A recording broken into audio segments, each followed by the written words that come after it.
Jadi kan ada polemikus kan, dia kutip ayat di Kisah Para Rasul 2 ayat 36. Dia bilang katanya kalau ayat Baca itu dulu. Rasul Paulus ya. Di situ bukan Rasul 2. di situ bukan Paulus, di situ Petrus. Kau jangan. Kisah Para Rasul ayat 2 Kisah Bab Para 2 Rasul ayat 36.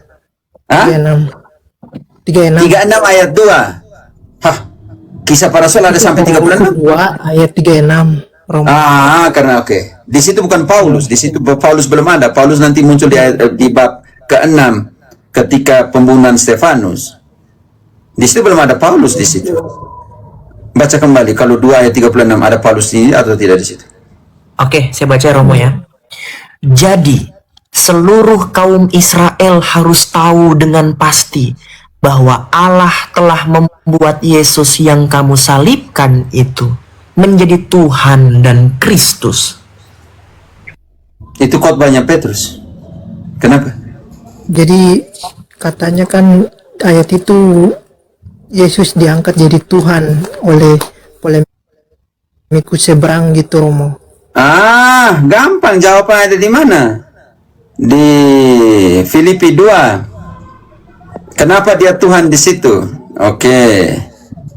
Filipi 2 ayat 6 sampai dengan Filipi berapa situ? 2 dari 6 sampai 11. Oke. Kita lihat Tuhan nanti ada sampai di 10-11 tentang Tuhan. Yang walaupun dalam rupa Allah tidak menganggap kesetaraan dengan Allah sebagai milik yang harus dipertahankan, melainkan Johan, artinya setara. Yesus tadi dengan Allah setara atau tidak di situ?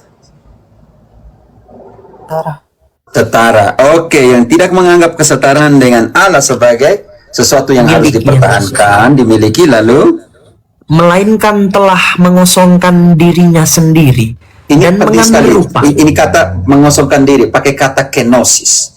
Dia sendiri yang mengosongkan diri, orang lain tidak mengosongkan diri. Dia sendiri yang mengambil inisiatif untuk kenosis, pengosongan diri, dan dia sendiri yang apa? Dan mengambil rupa seorang hamba. Dia sendiri yang mengambil rupa, Johan. Dia sendiri yang mengosongkan diri, dan dia sendiri yang mengambil rupa hamba. Lanjut. Dan menjadi sama dengan manusia. Dia sendiri yang mengambil kenosis itu, pengosongan diri itu, untuk menjadi sama dengan manusia.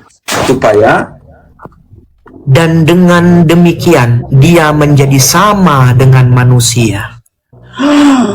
Dia sendiri yang mengambil atau tidak mengambil, Johan, di situ? Mengambil rupa manusia. Oke, sekarang lanjut nanti. Dan dalam keadaan sebagai manusia, ia telah merendahkan dirinya dan taat sampai mati, bahkan sampai mati di kayu salib. Yang ini kita namakan subordinasi fungsi. Dialah yang mati sampai mati di kayu salib. Bukan subordinasi esensial, subordinasi kodrat atau subordinasi substansial. Dia sendiri yang ambil inisiatif untuk mati, taat, karena ketaatan dia sampai mati. Lanjut, ketaatan kepada apa nanti penting sekali. Itulah sebabnya. Dan dalam keadaan sebagai manusia, ia telah merendahkan dirinya dan taat sampai mati, bahkan sampai mati di kayu salib. Tahan dulu di situ. Karena engkau bawa tadi 2 ayat 30 ayat ke-36. Sekarang IDC bantu Kisah 2 ayat 23. Kehendak siapa Yesus mati di salib? Halo. Kisah 2 ya, Pater. Kisah 2 ayat 23. Yesus mati di salib, kehendaknya siapa? Dia yang diserahkan Allah menurut maksud dan rencananya telah kamu salibkan dan kamu bunuh oleh tangan bangsa-bangsa durhaka. Jason, baca kembali ayat yang terakhir tadi yang kau baca. Itulah sebabnya. Dan dalam keadaan sebagai manusia, ia telah merendahkan dirinya dan taat sampai mati, bahkan sampai mati di kayu salib. Johan, penyalipan adalah kehendak siapa menurut ayat 23, Kisah 2? Kehendak Allah. Oke, bahkan mati di kayu salib. Lanjut, ini yang kita datang nih. Supaya di dalam nama Yesus bertekuk lutut segala yang ada di langit, yang tahan dulu, yang ada ada di surga, diterjemahkan sebagai langit ke Indonesia. Ambigu sedikit. Yang ada di surga, cielo itu. Yang ada di surga. Di mana lagi? yang ada di atas bumi, Kita ini. Dan yang mati, yang di bawah bumi. dan yang ada di bawah bumi. Maksudnya orang Dan mati ya, Rum. orang mati. Dan semua apa? Dan segala lidah mengaku bahwa Yesus Kristus adalah Tuhan bagi kemuliaan Allah Bapa. John, engkau bisa mengerti. Diberikan atau memang dia Tuhan? Dia memang Tuhan. Yang mengosongkan diri, yang kenosis. Sekarang, kita lihat, posisi Bapa di mana? Oke, penting sekali. Yohanes 10 ayat ke-17. Yohanes 10 ayat 17. Bapa mengasihi aku. Tahan dulu, Oleh- John. Bapa mengasihi aku oleh karena aku atau Bapa? Oke, Bapa mengasihi aku. Bapa mengasihi aku oleh karena aku memberikan nyawaku untuk menerimanya kembali. Sekarang, tak seorang pun. Tidak seorang pun mengambilnya daripadaku, melainkan aku memberikannya menurut kehendakku sendiri. Kenosis tadi, pengosongan dirinya, memberikannya, mengosongkan dirinya. Sekarang ayat 18. Aku berkuasa memberikannya dan berkuasa mengambilnya kembali. John, sudah bisa mengerti? Karena itu, di dalam jasmaninya yang Edis TV tidak mau baca dan tidak mau tafsir ayat ini, Kolose 2 ayat ke-9. Kolose 2 ayat 9. Sebab di dalam dialah berdiam secara jasmaniah seluruh kepenuhan kealahan. Dia mau goreng kembali ke sana sini, baca ayat itu. Baca ayat itu. Di dalam jasmaninya tinggal, berdiam, hidup, kepenuhan kealahannya. Benar-benar Allah dan benar-benar manusia. Ketika saya tanya ayat itu, dia mau putar balik sana, putar tidak. Kau selesaikan ayat itu dulu. Bukan pertama saya berhadapan dengan unisitarian dan saksi Yehova di sini.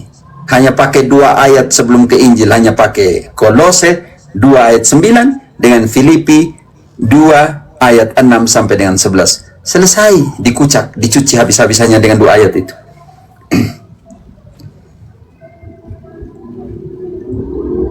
John, Oke, Rom.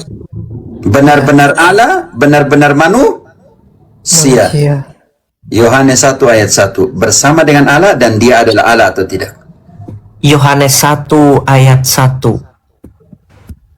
En arche en hologos. Pada mulanya adalah firman. Kai hologos en prostonteon. Firman itu bersama-sama dengan Allah. Kai theos en hologos.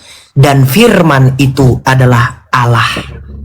Perkara selesai, Johan. Dia Allah? John, dia Allah? Allah. Dia Tuhan? Ya, dia Tuhan. Apa kata Thomas? Yohanes 20 ayat 28. Yohanes 20 ayat 28. Thomas menjawab dia dan berkata, "Ya Tuhanku dan Allahku." Segala lidah di surga, di bumi, dan di bawah bumi, orang mati yang sudah di surga, yang kita yang masih hidup, dan di bawah bumi yang sudah mati, mengaku dengan lidahnya bahwa Yesus bahwa adalah Tuhan. Yesus adalah Tuhan demi kemuliaan Allah Bapa. Melalui Yesus kita memuliakan Allah. Karena itu, tetapi di mana kita beri kemuliaannya? Di dalam gereja. Efesus 3 ayat 21. Di mana kita memberikan kemuliaan kepada Allah?